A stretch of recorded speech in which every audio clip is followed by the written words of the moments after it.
We are back with a recap of the Blue Jackets' overtime win against the Vancouver Canucks in Columbus. The Blue Jackets finally getting some standings points. They knew they were going to get one when they went to overtime, but it really is nice to get two, especially against a team in Vancouver who has had similar unwanted struggles early in the season. So let's get into the good and the bad, starting with the good. Like I just said, nice to get a first win at home against a team that they just had a players-only meeting after 3 games, so they're in a similar state where they have higher expectations for this season with re-signing Bruce Boudreau. Well, maybe not re-signing, but they kept him on for another year.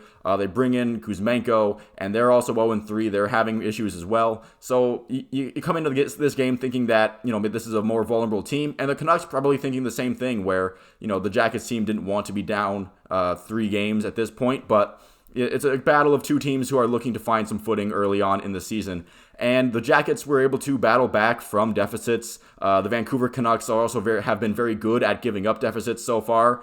This is now every game where the Canucks have blown a multi-goal lead. So that's something that they have to figure out. But for the Blue Jackets, it was a nice response to a really awful first period that we'll get into a little more when we talk about some of the bad stuff that happened.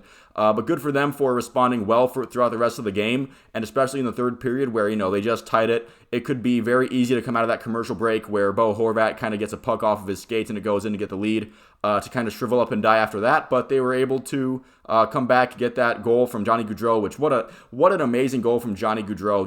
That was really his first electrifying play with the Blue Jackets. He's played well so far. Again, he has a point per game, but this was the first game in which he truly made a play that signifies that this was the reason that he was the free agent get of the offseason, that the Blue Jackets should be grateful to have him in their building for less than $10 million a year. I will still never get over that discount they got on for Johnny Hockey.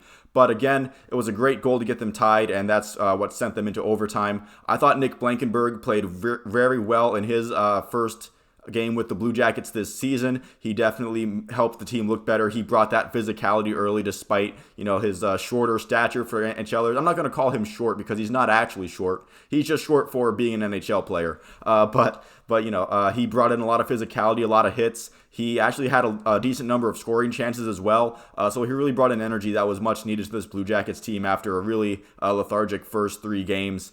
But, hopefully Zach Werenski can get going with his goal that he had, even though it was essentially a wide open net, but sometimes it just needs one, no matter how it goes, to get going, and hopefully that gets Zach Werenski and his offense going a little bit more than it has. And Elvis Merzlikins, look at his numbers, and he didn't play amazing or anything, but I thought down the stretch he had some really nice point-blank saves that he could have not had, I guess, and I thought he did very well keeping out some of the prime chances that Vancouver did get. It's not like they were getting too many, but again, I think down the stretch and in overtime and all that, then I did think they did very good. So overall, I do think this game is a positive for the Blue Jackets. Obviously, if you get 2 points, it's always going to be a positive for me no matter how you get it, but the Jackets really needed a momentum shift, and that's what this game definitely brought to them, it seems, for now. We'll see if that can continue, where they have a bit of a tough stretch after their day off tomorrow, and we'll see how they build off of this and if they do at all. We'll go into some of the bad. That first period stunk for them. It